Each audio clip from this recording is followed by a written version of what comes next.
नमस्कार मित्रांनो, स्वागत आहे तुमचं आपलं हक्काचं Marathi YouTube channel forest zone Ashok Tayde.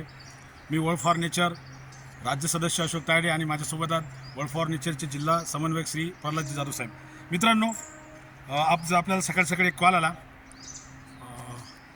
Palshi येथून कारखाना रोड सरोदे यांच्या इथून की आमच्या घराजवळ एक साप आहे आणि सरोदे यांच्या घराजवळ हा साप मिळून आला.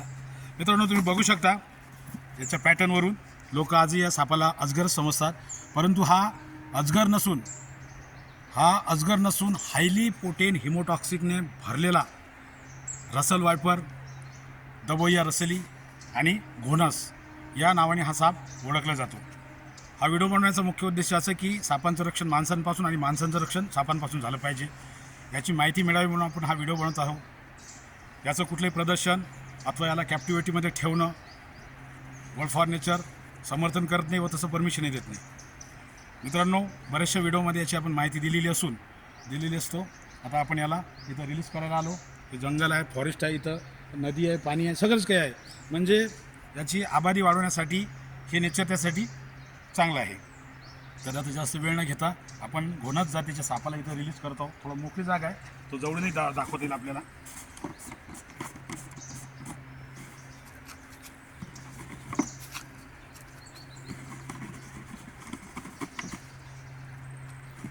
बघू शकता मित्रांनो, जाधव साहेब जवळून दाखवा.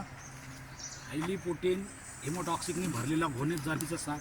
कोणी या सापाला अजगर किंवा अजगराचं पिल्लू समजण्याचा प्रयत्न करू नका, ते तुमच्या जीवावर बेतू शकतं.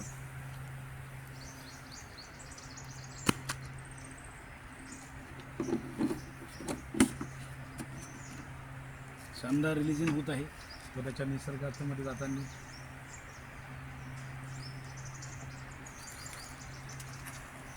मित्रो, तो त्याच्या नेचरमध्ये गेलेला आहे. पुन्हा भेटूया कोणाची मदत करताना आणि असा जीव वाचवताना.